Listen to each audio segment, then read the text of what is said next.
کہ ملک کی سب سے بڑی جماعت کو کن غیر آباد جنگلوں میں، مویشی منڈیوں میں ان کو جلسے کی ہمیں اجازتیں مل رہی ہیں، اور ہم نے جا کے وہاں جلسہ کیا، پرامن طور پہ چلے گئے۔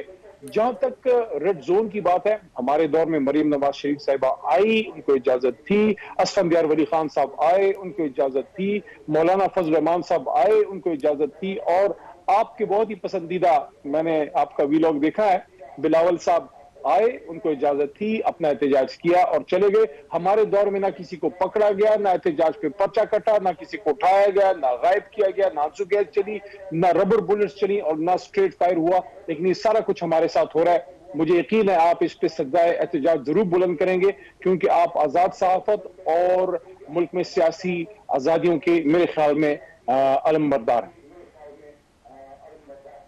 اچھا سر، مسئلہ یہ ہے کہ یہ جو آپ کا احتجاج ہے اس کے اندر بڑی تیزی آ رہی ہے۔ آج 4 شہروں میں آپ نے اناؤنسمنٹ کی تھی، 3 شہروں میں آپ نے کوشش کی، ناکام ہو گیا، اس میں علی محمد خان صاحب نہیں ہو سکا۔ اب آپ 4 تاریخ کو یہاں اسلام آباد میں کرنا چاہ رہے ہیں، 5 تاریخ کو آپ لاہور میں کرنا چاہتے ہیں۔ یہ جو تیزی آ رہی ہے، آپ اچیو کیا کرنا چاہتے ہیں اتنی جلدی؟ دیکھیں، وہ تو آپ کی رائے ہے کہ ناکام ہو گیا۔ جتنا کوئی ناکام ہوا ہے حکومت سے پوچھیں، ان کے ہاتھوں کے طوطے اور فاختائیں ساری اڑ گئی ہیں، وہ کبوتر بھی اڑ گئے ہیں، کب کے چلے گئے ہیں، دانا چگ کے جو میاں صاحب نے مینار پاکستان میں اڑائے تھے۔ تو اگر ہمارے احتجاج ناکام ہے تو پھر تو راوی چین لکھ رہا ہے، پھر حکومت کی اتنی پریشانی کیوں ہے؟ اتنے زیادہ کنٹینر کیوں لگائے جا رہے ہیں؟ یہ پکڑ دھکڑ کیوں ہے؟ یہ آنسو گیس کیوں ہے؟ اپنے ہی پاکستانیوں، اپنے ہی پنجابیوں پہ میاں والی میں، فیصل آباد میں، بھاولپور میں جو زمین تنگ کی گئی، جو ان کے ساتھ بروٹیلٹی کی گئی، جو راول پنڈی کے عوام کے ساتھ کیا گیا، پنڈی نکلا ہے، میاں والی نکلا ہے، فیصل آباد نکلا ہے، گھنٹہ گھر تک پہنچا ہے، بھاولپور نکلا ہے۔ آپ مجھے بتائیں اس میں کے پی کے سے کتنے لوگ آئے؟ یہ تو سارے آپ کے اپنے پنجاب کے لوگ نکلے ہیں۔ اس پہ میاں صاحب کیا کہیں گے؟ میاں صاحب کو بڑی تکلیف ہے نا کہ خدا نہ خواستہ کوئی پنجاب پہ بھائی حملہ کوئی نہیں کر رہا۔ پنجاب جتنا میاں صاحب آپ کا ہے، اس سے زیادہ اب ہمارا ہے، کیونکہ وہ زمانے گئے جب وہ سلیم صاحب فاختہ اڑایا کرتے تھے۔ آپ کا جو جی ٹی روڈ ہے وہ آپ کا کب کا آپ کے ہاتھ سے نکل گیا۔ آپ کہہ رہے ہیں کہ کوئی ہم حملہ کرنے لگے۔ آپ مجھے بتائیں 8 فروری کو کون سا کے پی کے سے لوگ آ کے ووٹ ڈالا تھا؟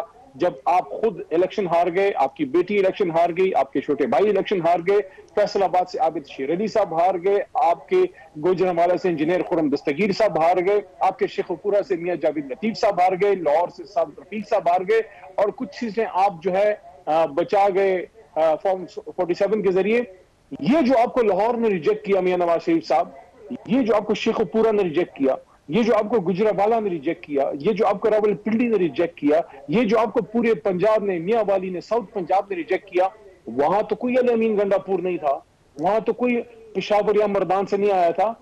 یہ آپ اپنے گریبان میں جھانکیں کہ آپ کو پنجابی عوام نے پنجاب میں، پختونخوا میں پختونوں نے، بلوچستان میں بلوچ نے، اور سندھ میں اردو سپیکنگ اور سندھیوں نے، سب نے آپ کو میاں صاحب ریجیکٹ کیا ہے۔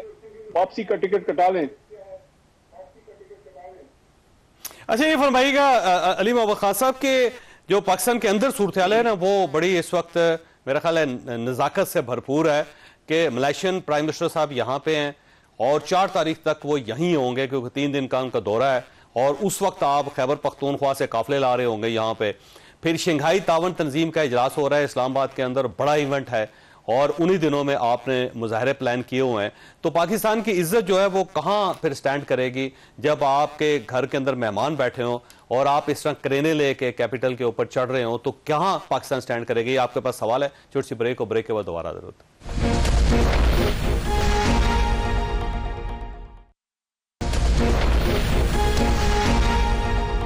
پروگرام میں دوبارہ خوش آمدید۔ علی صاحب یہ فرمائیے گا سر، یہ ملائیشین پرائم منسٹر یہاں پہ ہے، شنگھائی تعاون تنظیم کا اجلاس ہو رہا ہے، اور انہی دنوں میں آپ نے اسلام آباد کے اوپر یلغار کا اعلان کر رکھا ہے، تو پاکستان کہاں سٹینڈ کرے گا؟ کیا چاہتے ہیں بیسیکلی آپ؟ پاکستان کی ترقی چاہتے ہیں، پاکستان کو آئین کے مطابق چلانا چاہتے ہیں، پاکستان میں ووٹوں کی ہر قسم کے ڈاکے، بالخصوص ووٹوں پہ ڈاکے کے سخت خلاف ہیں۔ سپریم کورٹ ایک مضبوط چاہتے ہیں، سپریم کورٹ پہ حملوں کے سخت خلاف ہیں۔ نقاب پہن کے آدھی رات کو قومی اسمبلی سے ممبران اسمبلی کو اغوا کرنے کے سخت خلاف ہیں، اور لوگوں کی بچیوں اور خواتین کو اٹھا کے ان کی وفاداریاں تبدیل کر کے آئینی ترامیم کر کے 63A کے ذریعے سپریم کورٹ کو استعمال کر کے لوگوں کے لیے ہارس ٹریڈنگ کے دروازے کھول کے آئینی ترامیم کے بھی سخت خلاف ہیں. اور ہمیں انشاءاللہ کوئی یہ نہ سکھائے کہ عالمی کانفرنس کیا ہوتی ہے. میاں صاحب کے تو خواب و خیال میں بھی نہیں ہے. بھٹو صاحب کے بعد پہلی بار عمران خان واحد وزیر اعظم ہیں جن میں ہمت تھی، جن میں جرت تھی، جن میں ایمان کی طاقت تھی، جنہوں نے ایک بار نہیں 2 بار پوری امت مسلمہ کو اسی اسلام آباد میں 1 مہینے کے اندر 2021 کے دسمبر اور 2022 کے سٹارٹ میں اکٹھا کر کے دنیا کو میسج دیا کہ اس میں کوئی شک نہیں کہ عمران خان صاحب نے یہ کیا تھا، لیکن اپوزیشن نے مظاہرے بھی نہیں کیے تھے، وہ ہونے دیا تھا انہوں نے. اگر وہ سڑکوں پہ آتے تو پھر کیسے کرتے آپ؟ ٹیسٹ ہونا، احتجاج کرنا، جلسہ کرنا، ریلی کرنا، یہ کسی بھی سیاسی جماعت کا حق ہے. جتنا ان کو ہمارے ان معزز مہمانوں کو حکومت ویلکم کرے گی، ان سے 2 گنا انشاءاللہ اپوزیشن ہم لوگ ان کو ویلکم کریں گے. وہ ہمارے اتنے ہی معزز مہمان ہیں جتنی حکومت کے ہو سکتے ہیں. لیکن اس کے ساتھ ساتھ یہ آپ کو بتا دیں کہ 10 سے آگے انشاءاللہ وہ کانفرنس ہے. ہمارا احتجاج 4 کو ہے، 4 کو احتجاج کر کے ہم چلے جائیں گے. 5-6 دن بعد مہمانوں نے آنا ہے، کانفرنس ہوگی، انشاءاللہ ہم ان کو ویلکم کریں گے ود اوپن ہینڈز اور بغیر کسی منافقت کے شہباز شریف صاحب کی سیاست سے برخلاف. تو آپ کا خیال آپ یہ اناؤنسمنٹ کر رہے ہیں کہ جتنا عرصہ کانفرنس چلتی رہے گی اس وقت آپ کی طرف سے کوئی احتجاج نہیں ہوگا پاکستان میں؟ دیکھیں، پاکستان ایک بہت بڑا ملک ہے اور جو کانفرنس ہے وہ کوئی میاں والی میں نہیں ہو رہی، نہ کوئی کالک شکاکو میں ہو رہی ہے، نہ کوئی وہ تربت میں، وہ اسلام آباد میں ہو رہی ہے. میاں والی میں اگر کوئی جلسہ کر رہا ہے، میاں والی میں کوئی کانفرنس ہے، یا آپ کے ساؤتھ پنجاب میں کوئی وہاں ریلی نکل رہی ہے، کیا ملک کا سارا کاروبار بند ہو جائے گا؟ ملک چلتا رہے گا، پولیٹیکل ایکٹیویٹیز چلتی رہیں گی، جلسے جلوس ہوتے رہیں گے. اسلام آباد ایک پرامن شہر ہے، ہمیں اپنے اداروں میں پورا اعتماد ہے کہ فل سیکیورٹی ان کو دیں گے. انشاءاللہ ہم ہر طرح سے تعاون کریں گے. ہم تحریک انصاف کی طرف سے ہمارے معزز مہمانوں کے ویلکم میں، ان کو خوش آمدید میں کسی قسم کی کوئی ہماری طرف سے امر مانے نہیں ہوگا. باقی ہمارا حق ہے، ہم پشاور میں، لاہور میں، کراچی میں کوئی ایکٹیویٹی کرنا چاہتے ہیں، اس کا شنگھائی کوآپریشن جو اسلام آباد میں اس کی ایکٹیویٹیز ہونی ہے، اس سے اس کا کوئی تعلق نہیں ہونا چاہیے. اچھا یہ فرمائیے علی صاحب کہ آج جو سپریم کورٹ آف پاکستان کے باہر ہوا، آپ کی پارٹی کلیم کر رہی ہے کہ 500 وکلا تھے ہمارے، جبکہ 500 وکلا تو نہیں تھے، بہرحال دوسرے لوگ بھی کچھ تھے، اور وہاں پہ قاضی فائز عیسیٰ صاحب کے خلاف نعرے بازی ہوئی. وہ چیف جسٹس آف پاکستان ہے، ساتھ ان کا پتلا جلانے کی آپ نے وہاں پہ ایفرٹ کی. پھر عدالت کے اندر جو آپ کے ایک کولیگ ہیں انہوں نے جا کے ججز سے بدتمیزی کی. تو آپ یہ سمجھتے ہیں ٹرینڈ ٹھیک ہے؟ الٹیمیٹلی اس کا فائدہ ہوگا پاکستان کو کوئی؟ سپریم کورٹ کو مضبوط کرنا ہم سب کا کام ہے. پاکستان تحریک انصاف واحد جماعت ہے جس نے ہمیشہ اعلیٰ عدلیہ، چاہے اس میں کوئی بھی چیف جسٹس ہو، قاضی فائز عیسیٰ صاحب ہوں، چوئی صاحب کا زمانہ ہو، یا عطا بندیال صاحب ہوں، یا کوئی بھی ہو، ہمیں شخصیات سے کوئی کام نہیں. ہم نے اپنے ادارے کو مضبوط کرنا ہے. ہاں، ہماری یہ توقع ضرور ہے کہ جو بھی چیف جسٹس بنے وہ امپارشل رہے. اس وقت صورتحال یہ ہے کہ ہماری جماعت، ہماری لیڈرشپ کا اس پہ بالکل ایک یقین ہے اور چیزیں ہمارے سامنے کلیئر ہیں. ہم سمجھتے ہیں کہ محترم قاضی فائز عیسیٰ صاحب کو جو بھی کوئی کیس تحریک انصاف سے متعلق ہو یا جس کا ایفیکٹ تحریک انصاف پہ پڑے، ان کو برائے کرم اس میں نہیں بیٹھنا چاہیے. اور یہ ایک لیگل کانسٹیٹیوشنل رائٹ ہے کسی بھی موکل کا، کسی بھی لیٹیگنٹ کا، کہ اگر وہ کسی جج پہ اعتماد نہ رکھے تو وہ ریکویسٹ کر دے بصد احترام کہ آپ ریکیوز کیجئے، اور وہ ریکیوز کرتے ہیں. یہ ایک نارمل پروسیجر ہے اور انشاءاللہ سپریم کورٹ مضبوط ہوگی. اور کسی آئینی ترمیم کی آڑ میں سپریم کورٹ کے ہونے والے کسی بھی شد خون کو انشاءاللہ تحریک انصاف اور تحریک انصاف کے لاکھوں کارکن اور ہمارے وکلا اس کو پرامن سیاسی اور جمہوری طریقے سے، آئینی طریقے سے روکیں گے. لیکن علی صاحب دیکھیں، پہلے آپ صرف قاضی فائز عیسیٰ صاحب پہ اعتراض کرتے تھے، آج تو علی ظفر صاحب نے پورے بینچ پہ اعتراض کر دیا. انہوں نے اور بھی ججز کو شامل کر لیا کہ ان کو بھی اس بینچ کا حصہ نہیں ہونا چاہیے تھا. تو آپ تو بڑھاتے چلے جا رہے ہیں. اس کا مطلب یہ ہوا کہ جو جج آپ کی مرضی کا ہوگا یا جس سے آپ مطمئن ہوں گے اسے بینچ میں شریک ہونا چاہیے، جس سے ریلیٹڈ آپ کا کوئی کیس ہے یا جس سے آپ کو کوئی فائدہ یا نقصان ہو سکتا ہے. باقی جو ججز ہیں ان کو تو گھر بھجوا دینا چاہیے. پھر نہیں، وہ گھر جائیں، جب شام کو ڈیوٹی ختم ہوتی ہے سب اپنے اپنے گھر جاتے ہیں. سارے شریف لوگ بشمول آپ اور میرے، ہم سب میں بھی اپنے گھر سے پروگرام کر رہا ہوں، لیکن ہم کسی کو گھر بھجوانے کے پیچھے نہیں پڑے. ہم اپنی سپریم کورٹ کے ساتھ کھڑے ہیں. ہماری سپریم کورٹ کو مضبوط ہونا چاہیے. ہمیں کسی میں انٹرسٹ نہیں ہے جو بھی چیف جسٹس بنتا ہے، لیکن ایک پرنسپل کے مطابق، وہ سینیورٹی پرنسپل جو عمران خان نے نہیں بنایا کہ سینئر موسٹ شخص چیف جسٹس بنے گا. اور ہم نے نہیں پریکٹس اینڈ پروسیجر بل بنایا تھا، اسی حکومت نے بنایا جب ان کو سوٹ کرتا تھا، اور اس میں انہوں نے خود ڈالا تھا کہ چیف جسٹس کے پاس سارا اختیار نہیں ہونا چاہیے. ان کے بعد first and second senior most کو اس میں آپ ڈالیں تو فرسٹ سینئر موسٹ وہ منصور صاحب بنتے ہیں، سیکنڈ سینئر موسٹ جو ہیں وہ منیب اختر صاحب بنتے ہیں. پتہ نہیں ان سے کیا لگاؤ نہیں ہے، کیا ان سے کوئی انبن ہو گئی ہے. ہم تو اصول پہ چلتے ہیں. باقی 63A کی بات ہے. فیصلہ دیکھیے، آپ تو ان چیزوں کو سمجھتے ہیں کہ جو فیصلہ کوئی جج لکھتا ہے یا کوئی بینچ لکھتا ہے، ریویو اس کے سامنے آتا ہے.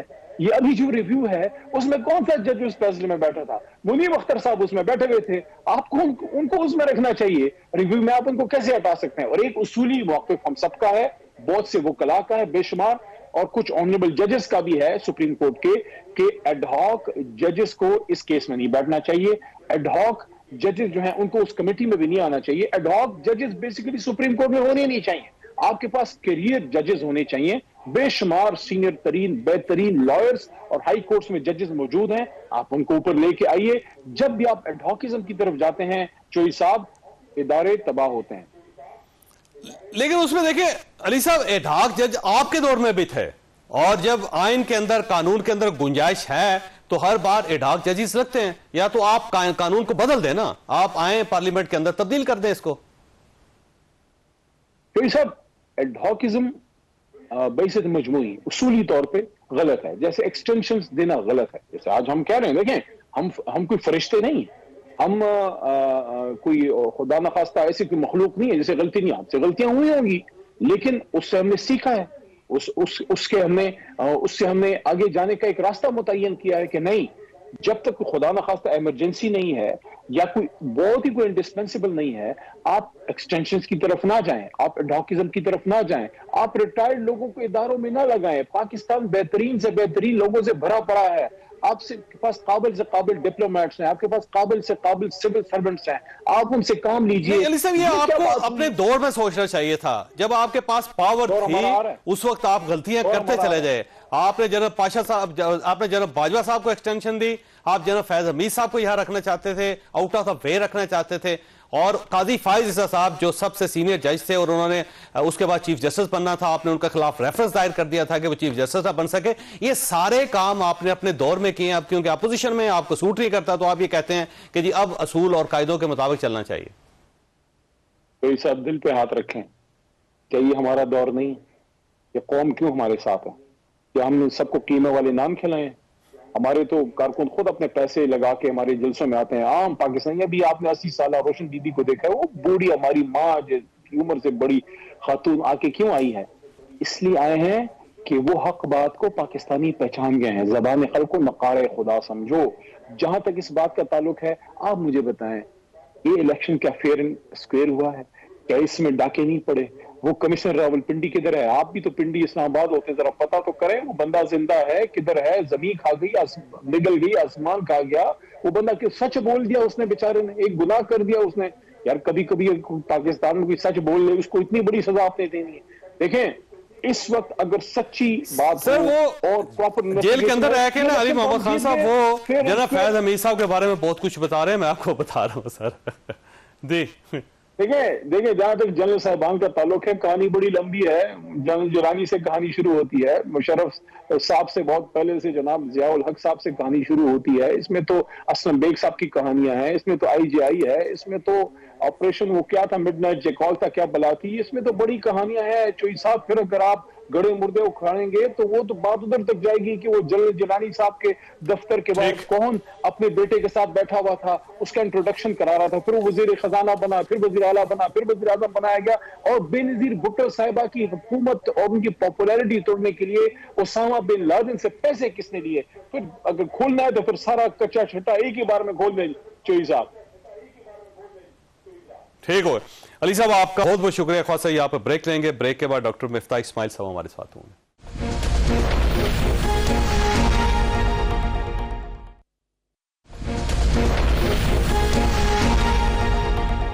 پروگرام میں دوبارہ خوش آمدید. ہمارے ساتھ تشریف رکھتے ہیں ڈاکٹر مفتاح اسماعیل صاحب, سیکرٹری جنرل ہیں عوام پاکستان پارٹی کے. ڈاکٹر صاحب بہت شکریہ آپ کا. یہ فرمائیے کہ سر ایک سائڈ پہ ملائیشین پرائم منسٹر یہاں بیٹھے ہوئے ہیں, شنگھائی تعاون تنظیم کا اجلاس ہو رہا ہے یہاں پہ, اور ساتھ ہی پاکستان تحریک انصاف نے احتجاج کی کال دی ہوئی ہے. میرا خیال ہے 4 تاریخ کو گنڈا پور صاحب اس بار مشینری بھی لے کے آ رہے ہیں, کوئی خاص دستے بھی لے کے آ رہے ہیں جو راستے سے پولیس کو ہٹاتے ہوئے یہاں پہنچ جائیں گے. تو پاکستان سٹینڈ کہاں پہ کرے گا؟ سر دنیا ہماری مذاق اڑائے گی, دنیا سوچے گی کہ یار یہ ملک جو ہے یہ سیدھا نہیں ہوتا. اگر آپ کو یاد ہے کہ 2014 میں بھی ایک دھرنا تھا یہاں پہ جس کی وجہ سے اس وقت کے چین کے صدر نہیں آ سکے تھے. لیکن سچی بات ہے کہ 2014 میں اگر خان صاحب کا شکوہ جو تھا وہ بے وجہ تھا اور بیجا تھا, تو اس بار اگر جو ان کا شکوہ ہے کہ ان کے ساتھ الیکشن میں زیادتی ہوئی ہے, میرے خیال سے اس میں وزن ہے. اور میں یہ سمجھتا ہوں کہ ملک کو آگے بڑھانے کے لیے کچھ نہ کچھ اس کا حل نکالنا پڑے گا. اور حل یہ نہیں ہے کہ آپ اپنی مرضی کے قوانین بنا لیں اور اپنی مرضی کی سختیاں کر لیں, نہ حل یہ ہے کہ آپ دھرنے کر کے روڈ بند کریں, بلکہ حل یہ ہے کہ آپس میں بیٹھ کے کوئی بات کریں اور ملک کی بات کریں, ملک کی خاطر کچھ نہ کچھ فیصلے کریں, کچھ کمپرومائز کریں, کچھ اپنے انا کا مسئلہ نہ بنائیں اور آگے بڑھنے کی کوشش کریں. لیکن یہ کمپرومائز کروائے گا کون مفتاح صاحب, اور کون سی ایسی فورس ہے جو درمیان میں سب کو بٹھا کے معاملات کو سیٹل کرے؟ کیونکہ چیف جسٹس آف پاکستان بلکہ سپریم کورٹ آف پاکستان پوری کنٹروورشل ہوتی چلی جا رہی ہے, اور جو سپریم کورٹ آف پاکستان کے باہر ہوا وہ آپ کو پتا ہے, جو اندر ہوا وہ بھی آپ کے سامنے ہے. اب دیکھیں نا چوہے صاحب, یہ کتنی افسوس کی بات ہے کہ ہمارے ججز جو ہیں وہ ایک دوسرے کو اوپنلی خط لکھ رہے ہیں. جو چیز ٹی روم کے اندر بیٹھ کے آپس میں 5 منٹ کے اندر طے ہو جانی چاہیے, اس کو ججز کو آپس میں بردر ججز بولتے ہیں. اور ایک زمانے میں جب لکھتے تھے تو یہ بھی لکھتے تھے اپنے اوپینین میں کہ آئی ڈس ایگری ود مائی بردر جج اینڈ وغیرہ وغیرہ. اور اب جو ہے وہ ایک دوسرے کو کے اوپر طنز ڈال رہے ہوتے ہیں پبلکلی لیٹرز کے اندر. تو ہماری جوڈیشری جو ہے وہ بھی انسپائرنگ نہیں رہی. وہ بھی ایسا نہیں ہے کہ آج کوئی نیا بچہ وکالت کر کے آتا ہے تو وہ سوچ رہا ہوگا کہ دیکھو یار کتنے بڑے عظیم لوگ ہیں ہمارے چیف جسٹس اور دیگر جسٹسز, وہ بھی نہیں رہا. اور جب آپس میں آپ کے اندر لڑائی ہے تو آپ کسی اور کی لڑائی کیا ختم کروائیں گے؟ تو یہ بات درست ہے کہ کون رہا ہے ہمارے یہاں جو آج یہ معاملات کو حل کر سکے. لیکن میں یہ گزارش کروں کہ ہم ہی کو کرنا ہوگا, مجھ کو کرنا ہوگا, آپ کو کرنا ہوگا, میڈیا کو رول پلے کرنا ہوگا, علماء کرام کو رول کرنا ہوگا, اور ہم سب کو مل کر کچھ نہ کچھ لے کر آگے آنا ہوگا کہ اس کے ملک کو کوئی حل کریں. اور اس پہ میں اگر ایک گزارش کر دوں کہ اس ہفتے کو بھی ہم نے کراچی میں, ہم ایک مرتبہ اسلام آباد میں کر چکے ہیں کہ جب ہم نے مختلف شعبہ جات زندگی سے تعلق رکھنے والے لوگوں کو بلایا تھا, عمائدین شہر اسلام آباد کے. اب ہم کراچی کے اندر یہ کرنے لگے ہیں جس میں علماء کرام بھی ہوں گے, جنرلز بھی ہوں گے, ریٹائرڈ بزنس مین بھی ہوں گے, کہ ان سے پوچھیں گے کہ آپ لوگوں کے خیال سے کیا حل ہے. اور جب یہ سب چیزیں جمع کر لیں گے کراچی, لاہور, اسلام آباد میں, تو پھر ہم یہ قوم کے سامنے رکھ دیں گے بات. پھر اس کے بعد جو بھی فیصلہ کرتی ہے طاقتیں وہ ان کی مرضی ہے. اچھا فرمائیے سر, میاں نواز شریف صاحب نے بڑے عرصے بعد خاموشی توڑی ہے, اور آج ایک تو انہوں نے پاکستان تحریک انصاف کے اوپر بھی بات کی, اور ساتھ یہ بھی کہا کہ آئی ایم ایف کو ہم نے گڈ بائی کہہ دیا تھا لیکن یہ لوگ پھر لے آئے. تو ظاہر عمران خان صاحب کے دور میں آئی ایم ایف واپس آیا, لیکن بہت زیادہ نیگوشیشن تو آپ نے کی تھی, تو یہ کون لے کے آیا, اور کیا یہ آئی ایم ایف سے جان چھڑوائی جا سکے گی اب پاکستان کو؟ سر دیکھیے گزارش یہ ہے کہ آئی ایم ایف کو پہلے 3 سال میں پورا پروگرام مکمل ہوا اور آئی ایم ایف سے ختم ہو گیا. لیکن سچی بات ہے کہ اس کے 4تھے سال کی جو پالیسیز تھیں, ڈالر کو ایک فکس کر کے رکھا ہوا تھا 1 سے 15 پہ, اور جس طرح ہم قرض لے کر ڈالر کو مارکیٹ میں ڈال رہے تھے, تو یہ بات نظر آ گئی تھی کہ آئی ایم ایف کے پاس واپس جانا ضروری تھا. تو اس پہ کوئی ڈاؤٹ نہیں ہے کہ مسلم لیگ نون کی حکومت کے آخری سال کے اندر, آخری 2 سالوں میں یہ غلطیاں ہوئی تھیں جس کی وجہ سے آئی ایم ایف کے پاس واپس جانا پڑا. ایکسپورٹ آپ کا کم ہو رہا تھا, امپورٹ آپ کا تیزی سے بڑھ رہا تھا, اور بہت تیزی سے بڑھ رہا تھا, اور آپ کے پاس وہ پیسے نہیں تھے کہ جس سے آپ سپورٹ کر سکیں. اور جب میں وزیر بنا آخری 5 مہینوں کے اندر, تو انفیکٹ آئی ایم ایف تو چھوڑ دیں آپ, ورلڈ بینک اور ایشین ڈیولپمنٹ بینک نے ہم کو پیسے دینے روک دیے تھے کیونکہ ہمارے پاس 3 مہینے کا امپورٹ کور بھی نہیں تھا. تو آئی ایم ایف کے پاس جانا ضروری تھا. جو پی ٹی آئی کی غلطی تھی وہ یہ تھی کہ 10 مہینے تک وہ آئی ایم ایف کو بھاشن دیتے رہے اور ان کو آئی ایم ایف کو سکھاتے رہے اکنامکس, اور آئی ایم ایف سے پیکج نہیں کیا. اور پھر جب حفیظ صاحب آئے تو پھر پیکج ہوا, اور پھر اس پیکج کے اندر بھی آئی ایم ایف سے وہ پیکج کر کے پھر کووڈ آ گیا تو آئی ایم ایف نے چھوٹ دے دی, تو انہوں نے بہت زیادہ پیسے اڑا دیے. پھر جب حفیظ صاحب نے واپس دوستی کری اور IMF کو واپس لین پہ لے کے آئے تو حفیظ کا شیخ کو نکال دیا, شوکت ترین کو لے آئے.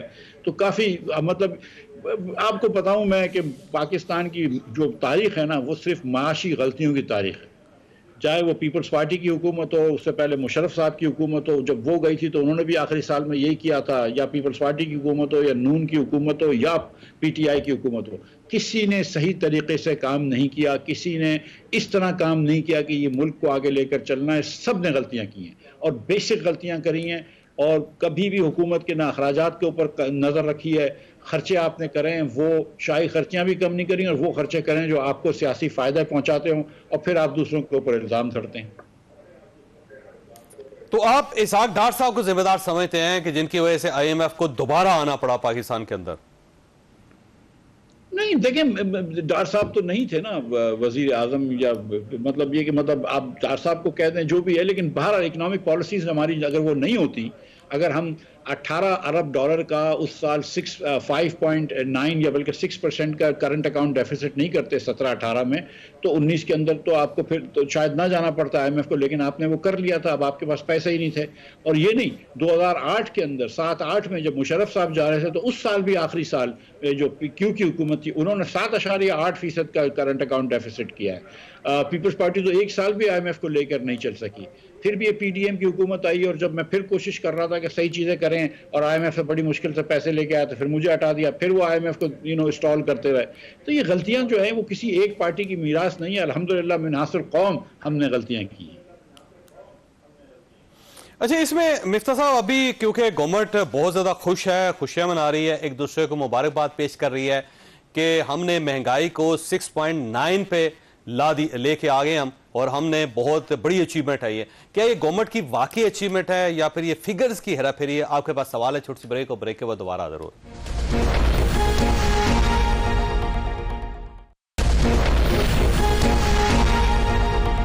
پروگرام میں دوبارہ خوش آمدید. مفتاح صاحب یہ فرمائیے گا سر, یہ مہنگائی انفلیشن جو ہے انفلیشن یہ 6.9 پہ آ گئی ہوئی ہے, اور یہ میرا خیال ہے کمال تو ہے گورنمنٹ کا.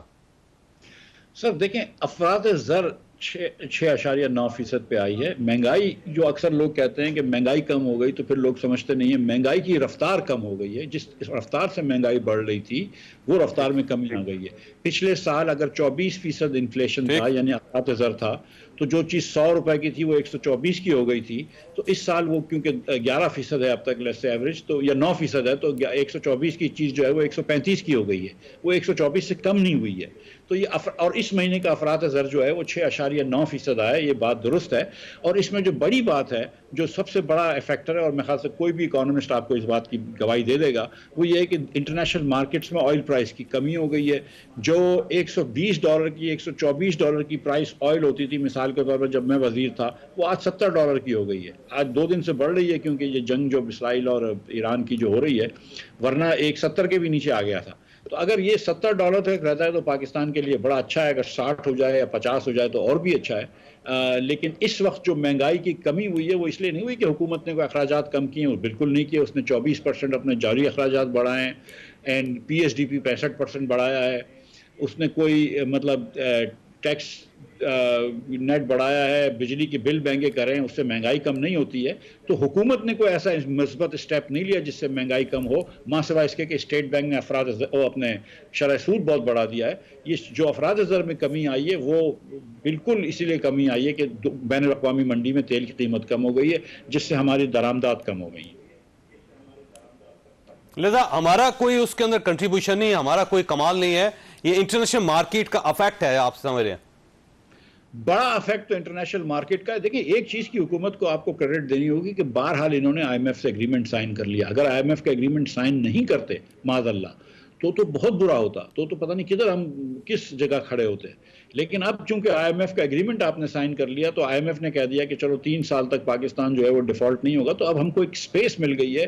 ساتھ ساتھ آپ کا پیٹرول کی قیمت کم ہو گئی ہے دنیا بھر میں, تو ایک اور سپیس مل گئی ہے. لیکن حکومت کو جو یہ بجٹ کے بعد ان کو نیشنل فائنانس کمیشن کا ایوارڈ بنانا چاہیے تھا وہ انہوں نے نہیں کیا.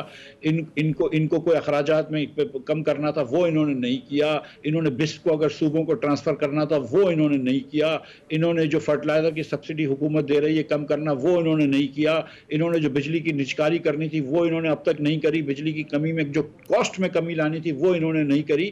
انہوں نے دیکھیں چوہدری صاحب, اس وقت جو ٹیکس ہے نوکری پیشہ لوگوں پہ وہ 38.5% ہے. اس وقت بزنس انڈیویجولز ہیں, یعنی کہ ڈاکٹرز, لائرز, چارٹرڈ اکاؤنٹنٹس, ان پہ 49% ٹیکس ہے. کمپنیز کے اوپر 54% ٹیکس ہے ڈیویڈنڈ کے ساتھ ملا کر. یہ پاکستان کا بزنس انوائرمنٹ تو بالکل ٹھیک نہیں ہے.